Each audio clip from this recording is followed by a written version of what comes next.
You know, both have been giant slayers, right? Nodirbek's on that stage right now after taking down Fabiano Caruana. Right. Alireza Firouzja took down his own teammate, Hikaru Nakamura, on the way right here. And it's go time between these two players. When you don't have names like Maxime Vachier-Lagrave, like Fabi, like Anish Giri in the bracket, you know exactly how brutal the field is. This is competition at its highest. It's go time. Now, just to remind everyone watching at home, if you've been watching the event so far, you'll note that the players had one game with white, one game with black, best of two effectively with an Armageddon if necessary. We're into the quarterfinals now. This is now a best of four. All right, so we're going to get 2 games each with white and 2 games each with black, and it's only at the point where it's drawn after that do we go to Armageddon. And normally I would say that the longer match means that players will be kind of scoping each other out on the first few moves, on the first few games even. But these two, they never let the pace slow down. And look at this, Alireza Firouzja with the white pieces. He played an opening that he used against Hikaru Nakamura earlier in the event until this last couple of moves. And this one, a pawn sacrifice. I've never seen it before. I've been playing this opening since I was a child. But look at this, the players improvising, surprising us early on. Black's knight jumps forward, grabs a pawn, forced to retreat. White is trying to blow open the center in return, while the black king is still marooned there. Exactly, at least 2 moves before the possibility of castling is even on the board. So really trying to ramp up the pressure on black very early on. This clearly looks like prepared stuff from Firouzja. 100%. He had a day off, and this is a deep, sharp preparation he's gotten. Everyone's taken, you know, their notes from the action here. In this format, with no increment, you get that early surprising. You force your opponent into that quick think. You're going to be up on the clock. But look at that. Neither of these two players intimidated. Yes, Nodirbek might have been shocked with that pawn moving forward. He responded quickly. And despite that, it's Alireza who's behind on the clock. Wow, this is very odd, very surprising. Normally, if you do land the first blow, if you surprise the opponent, you at least can bank on a time advantage. Right. But Alireza there, maybe just trying to mull over a few tempting options, decides to bring his bishop out. There's a lot of tension now in the center, and black cracks there. Nodirbek pushing a pawn forward, given an exclamation mark. He didn't want the tension. He is sacrificing his rook in the corner. He's not only giving up the pawn, which can be picked up by the bishop, but notice how that black rook is trapped. So you'll eventually end up losing an exchange. And all of this strategy relies on winning this light squared bishop of white. At the end of that sequence, once the queen will swoop over to capture the bishop, and you'll be left with all these big holes around your king if you're Alireza Firouzja, something he definitely doesn't want. That is such a big commitment, though, like opening yourself up to going in exchange down by move 10. This is some really scary, deep preparation here. And the fireworks yesterday, they might have been on the board after a slow opening going into the middle game. Right now, though, they are all over the place. Yeah, all over the place, and this is crazy stuff. Look at how that white bishop swooped in to win a pawn. Now he can, if we just do a quick action replay, we see bishop takes knight first from the white side, hitting the black queen. And when the pawn recaptures, the black queen is needed to defend her rook in the corner. We did see the white bishop swoop in to capture b7, and the black queen defending now, exclamation point. If the white bishop took that rook, he didn't there, Alireza resisting temptation. Let's show what would have happened. The black queen would have swiped across, recapturing, and given one more move, the black bishop is going to come into the position, the black queen is going to swoop in on the diagonal, and the white king, wow, it's a sitting duck. It would have been a huge target. So this was what Firouzja decided to avoid, despite the fact white has a material advantage, and instead the game goes on. We see him instead try to trade off light squared bishops, perhaps fearing that black's bishop would have become a beast. This is already completely insane what's happening on the board. You know, the pawn formation, very unorthodox for black. You've already got double pawns on the F line. The big question when that happens is, where is Nodirbek's king going to find safety? You can't go on the left side of the board, castling rights lost there. On the right side, are you sure you want to get there with the G line open? For the rest of the game, Nodirbek Abdusattorov might be forced to leave his king in the very center. And then often you think if the king's going to be in the center of the board, you would feel a lot safer if the queens were swapped off.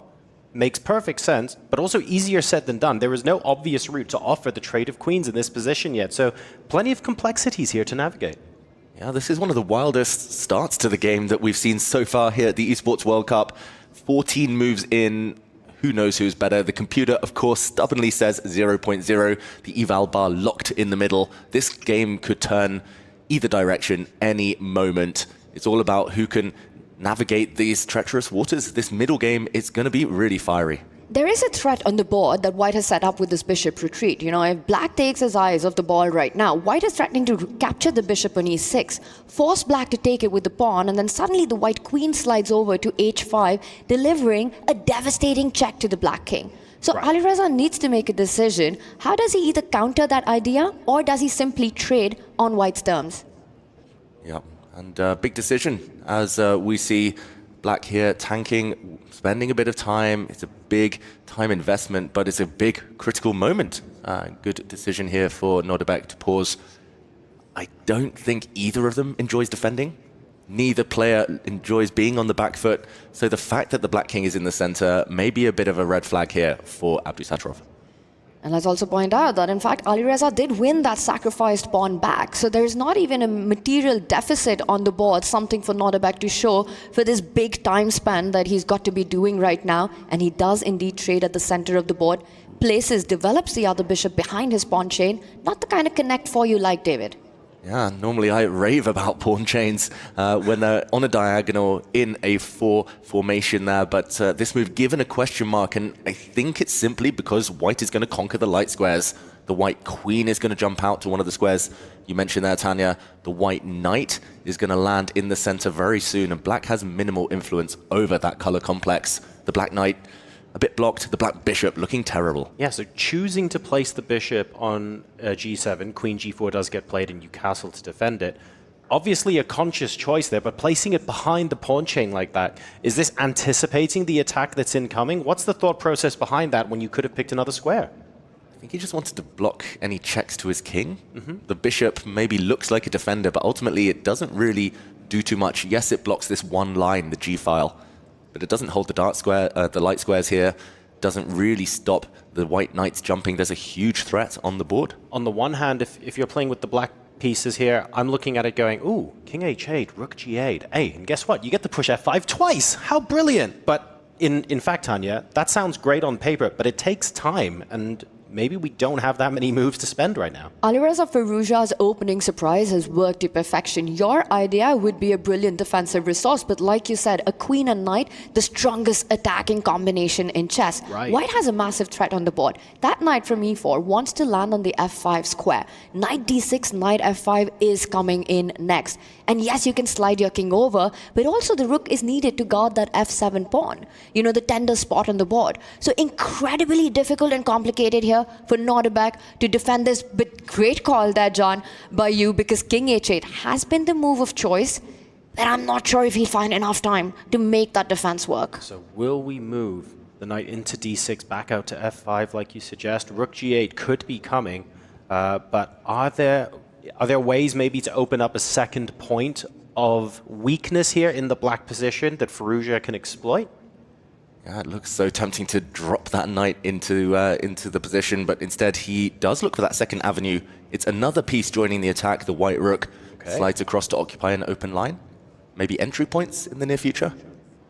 It's very hard to know what Black should be aiming for. That's the problem. Maybe Black's queen can improve. Maybe the Black knight can jump, but ultimately White has such a bind, such a grip on the light squares. To get the last pieces into the game, is f4, f5 a potential idea for White to get the other rook in without having to move it across? Definitely possible. I think that's why he used this rook. The other White rook might have other purposes.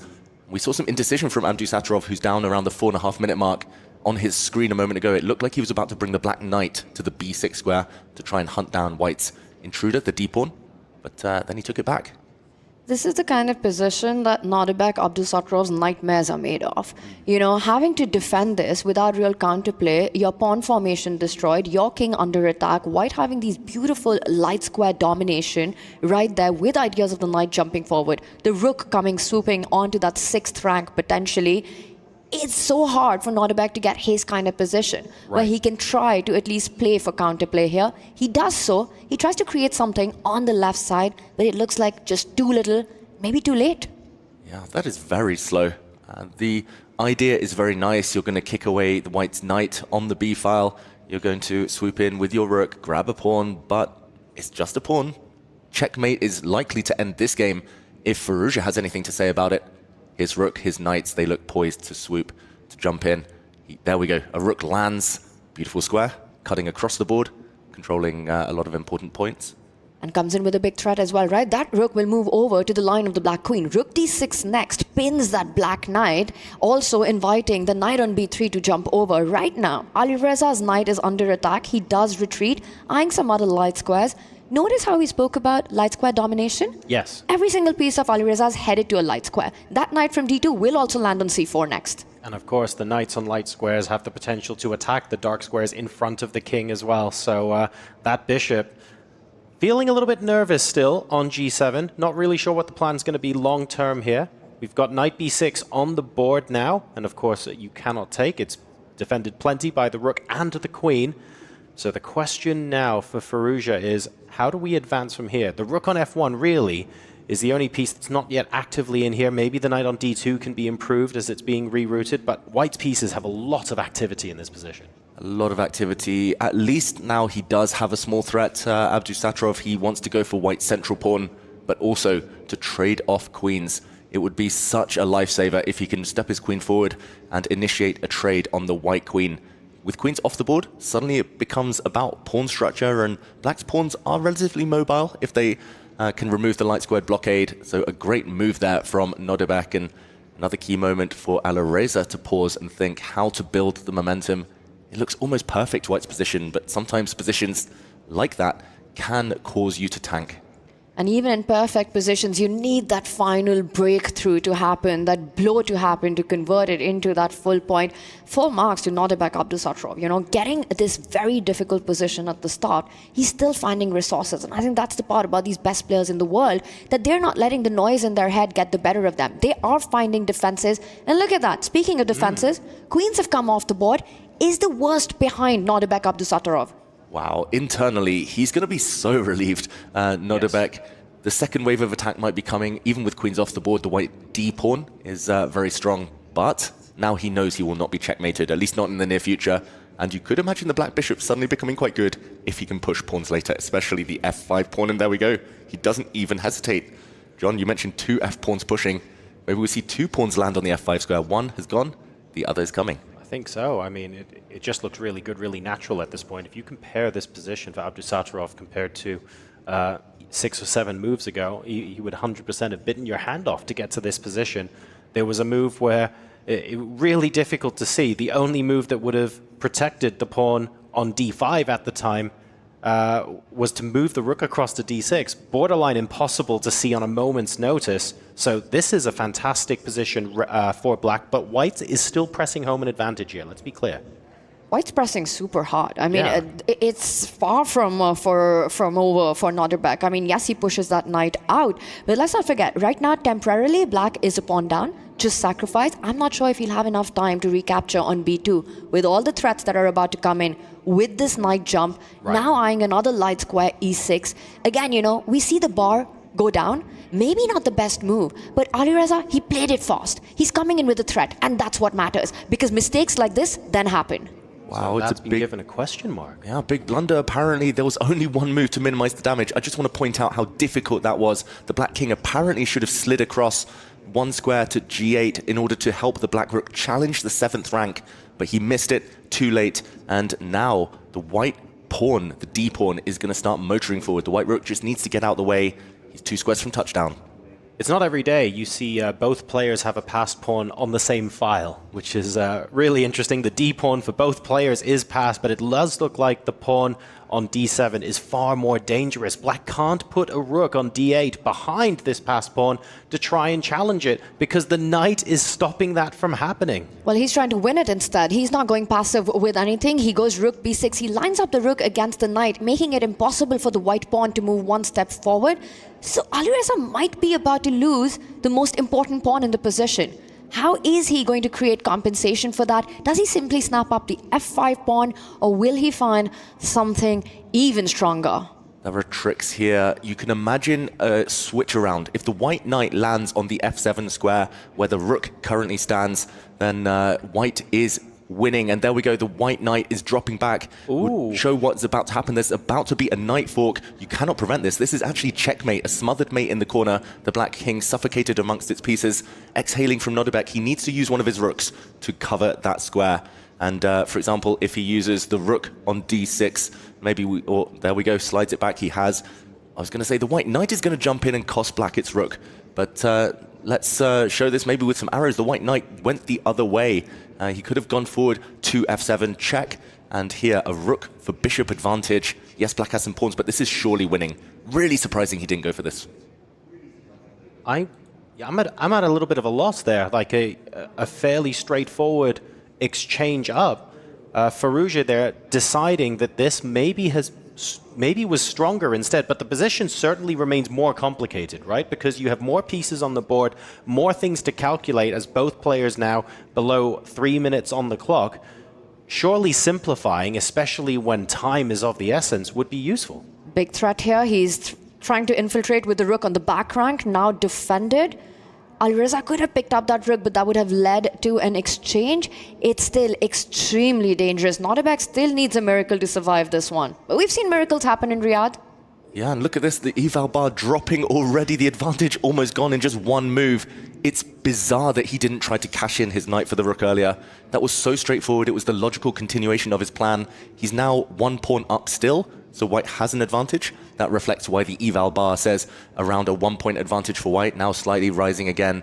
But it's anyone's game. The black d-pawn still super strong. And this last move, given a question mark, maybe the white knight, now unpinned, can just jump. You know, miracles happen in Riyadh. We saw Duda with the mouse slip. We saw Hikaru save a dead lost game against Wei Yi. And just as I was saying it, we see a miracle right here, right on this board. And Nodirbek Abdusattorov back in the game, but still has to be extremely precise. He doubles down on that pinned knight on c5. If that moves, rook takes rook, I think Nodirbek should be super happy with this trade now, with the double pawns that white has created. Firouzja in the background there was shaking his head for a moment. White still is in the driver's seat. The white knight is a beautiful blockader, but it's level material for the first time in ages. And that is so unlikely given the position from a bit earlier. The white king is going to start marching forward. It's a full-on bullet battle now. Bullet brawl, 1.5 minutes each.